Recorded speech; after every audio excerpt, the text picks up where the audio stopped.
আসসালামু আলাইকুম। আমি হোম মেকার মুন্না ব্লগসের মুন্নি। আজও হাজির হয়ে গেলাম নতুন আরেকটা ভিডিও নিয়ে। আশা করছি কাছে দূরের দেশ বিদেশ যে যেখান থেকেই আমার এই ভিডিও দেখছেন বা দেখবেন সবাই ভালো আছেন। আমরা আলহামদুলিল্লাহ ভালো আছি। আজকের ভিডিওতে আপনাদেরকে বড় একটা মাছ দেখাচ্ছি।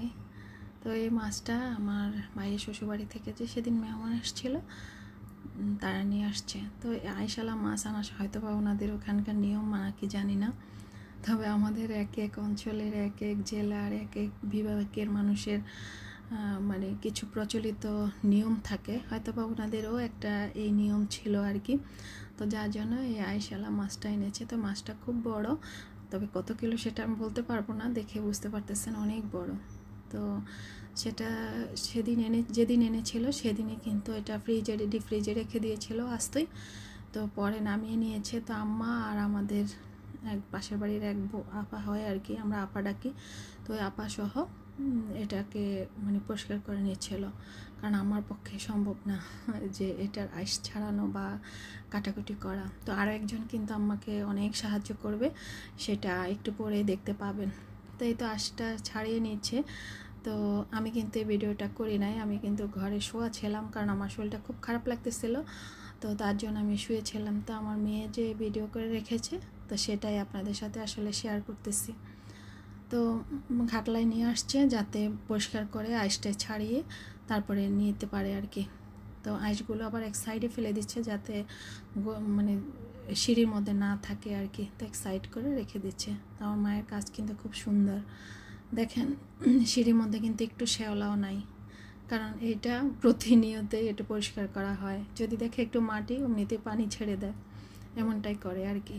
আর আমাদের বাড়িটা দেখেই অনেকে হয়তো বুঝতে পেরেছেন যে আমাদের বাড়িটা সব সময় খুব পরিষ্কার থাকে, নেট অ্যান্ড ক্লিন থাকে। কারণ একজন রেখেছেন, উনি মানে পুরো বাড়িটা একবার ঝাড় দিয়ে যায়, তারপরে যতটুকু চলাফেরা করে ততটুকু আবার মানে পাতা পোতা তো পরেই, যেহেতু গাছগাছলি আছে, তো সেটা আবার আমাদের বউরা ঝাড়ু করে নেয়, আবার অনেক সময় আম্মাও ঝাড়ু করে, এই আর কি। তো এভাবেই বাড়িটা আসলে পরিষ্কার পরিচ্ছন্ন রাখে। আর এইদিকে কিন্তু মাছের আইস ছাড়ানো শেষ। তারপরে ওই আপা কিন্তু চামচ দিয়ে আরও দেখতেছে বড় বড় আইস কোনো আছে কি না। তা আম্মা তো সাহস করে বসে গিয়েছে মাছ কাটার জন্য, কিন্তু আমার আসলে হাতে একটু সমস্যা, মানে হাত নাড়তে একটু সমস্যাই হয়। তারপরেও কিন্তু কোনো কাজ থেকে পিছিয়ে যায় নাই, কাজ করেই থাকে। তো পরে আমার অবস্থা দেখে খান সাহেব বললো যে দেন আমি মাছটাকে ছোট ছোট টুকরো করে দেই, তারপরে আপনি আপনার ইচ্ছে মতো সাইজ দেবেন।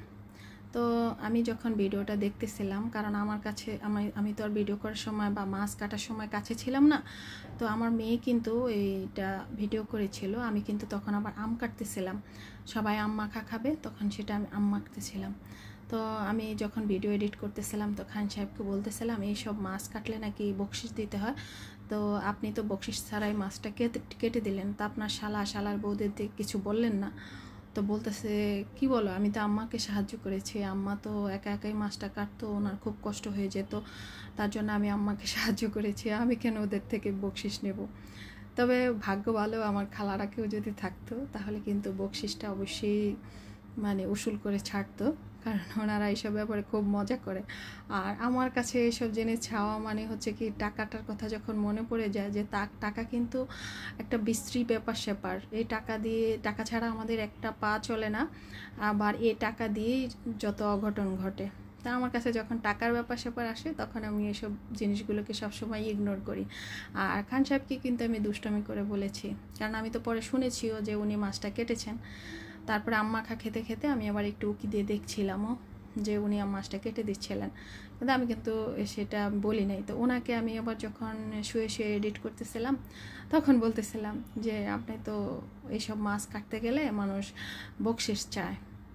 হ্যাঁ, সেটা তো চাই, কারণ উনিও যখন আমাদের বাড়িতে যে বিয়ের পরে বাজার করেছিল, তখনও কিন্তু বকশিশ দিতে হয়েছে যিনি মাছ কেটেছেন তেনাকে। তখন তো সরাসরি আম্মাই মাছটা কাটতে বসে গিয়েছিলেন, বিয়ে বাড়ির মাছ বলে কথা।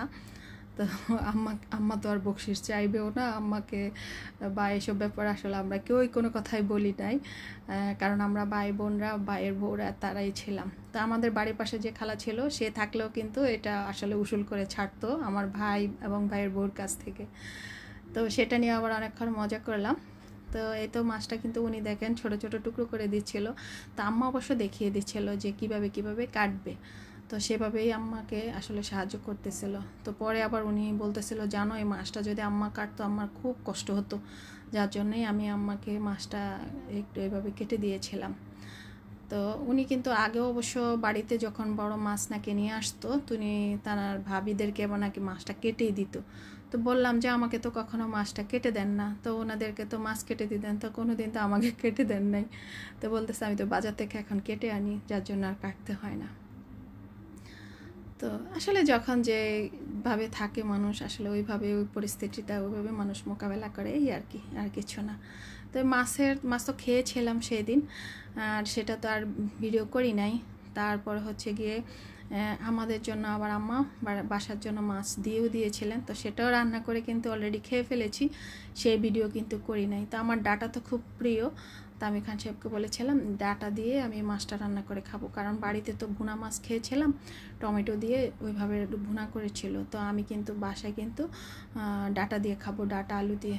তো পরে উনি অবশ্য বাজার থেকে ডাটা এনে দিয়েছিলেন, তো সেই ডাটা দিয়ে রান্না করেছিলাম। খেতে ভালোই লেগেছিল, যেহেতু বড় মাছ খেতে তো অবশ্যই ভালো লাগবে। তো খেয়েছিলাম এই আর কি। তা আমি বাড়ি থেকেও খেয়ে আসছি, আবার আমার ভাগেরটাও আম্মা আবার দিয়েছে। তো আমি কিন্তু সেটা আমি চাই নাই, আমাকে এমনিতেই দিয়েছে, কারণ সব কিছুতেই আসলে ভাগটা আমার চলে আসে বাসায়। তো বরাবরই যেহেতু আমি একা বলতে আমি মানে আমার তার কোনো বোন নেই, হয়তো 2 বোন থাকলে সেটা আবার অন্যরকম হতোই আর কি। তো যাক, ওনারা শাশুড়ি জামাই মিলে তো মাছ কাটাকাটি করছে। আর এই যে আমি যে বলেছিলাম না আমি আম কাটতেছিলাম, তো আমি এই যে দেখেন আম মাখাচ্ছি, আবার লবণ আর হচ্ছে কি মরিচের গুঁড়া দিয়ে আগে মেখে নিয়েছি, এবার অনেকটাই চিনি দিয়ে দিয়েছি, কারণ মরিচ নাকি ঝাল খুব, তো তার জন্য চিনি দিয়ে দিয়েছি। আর দেখেন এই যে আমি ভয়েস দিচ্ছি, আমার কিন্তু জিভে পানি চলে আসছে। তো খেতে কিন্তু অনেক টেস্টি হয়েছিল, কিন্তু দুঃখের বিষয় হচ্ছে গিয়ে আমি একটু সামান্য হয়তো বা আম মাখা খেয়েছিলাম, কিন্তু আমার যে পেটের অবস্থা খুব খারাপ হয়ে গিয়েছিল, পেট জ্বলাজ্বলি করছিল। তো এটা তো একবার বানিয়েছিলাম মানে মেখেছিলাম, পরে আবার দ্বিতীয়বারের মতো আবারও মাখতে হয়েছিল। তারপর সেটা আর ভিডিও করি নাই, খাওয়া দাওয়া রেস্ট নেওয়া সবই হয়ে গিয়েছিল। তারপরে আমার যে ভাইয়ের বউ ঢাকা চলে যাওয়া, তারা কিন্তু চলে যাচ্ছে ওদের গাড়িতে করেই। তারপর ওদেরকে বিদায় দিয়ে আবার আমরা রেডি হলাম, তো আমরাও চলে আসতেছি। তো আমরাও কিন্তু রেডি, এই যে মাইন খান রেডি হয়ে গিয়েছে, আহবাব আর আমাদের বাসা মানে আহবাবের আম্মু সবাই মিলে আর কি, আহবাবের দাদু সহ আমার বাড়ির পাশে যে খালার বাড়ি আছে সেই বাড়িতে সবাই আবার যাবে, তার জন্য আহবাব কিন্তু রেডি হয়ে আছে। আর আমরা তো রেডি হয়ে বাসায় চলে আসতেছি, তো একটু তার জন্য ভিডিও করে নিচ্ছি। আর তিতলিকে অবশ্য বাড়িতে রেখে আসছি, তিতলি আবার আম্মার সাথে আম্মার বোনের বাড়িতে গিয়েছিল। তা আম্মা আবার নাতিকে মুছে টুছে দিচ্ছে। তো আনিশা আর আবাব কিন্তু রেডি, তিতলি পরে রেডি হবে। আর আবাব দেখেন আমাকে জড়িয়ে ধরেছে, আর তাকে বললাম যে তোমার দাঁতগুলো কেমন পোকা খেয়ে ফেলেছে, তার জন্য সে ইচ্ছে করে আরও দাঁতগুলোকে দেখাচ্ছিল। তা আমিও সেটা আর কেটে দিচ্ছি না, আমিও রেখে দিলাম, আপনাদেরকেও দেখালাম। যদি কখনো এই চ্যানেলটা থাকে তাহলে সেও দেখবে আর হাসবে। তো আজ এ পর্যন্তই, সব ভালো থাকবেন, আল্লাহ হাফেজ, আসসালামু আলাইকুম।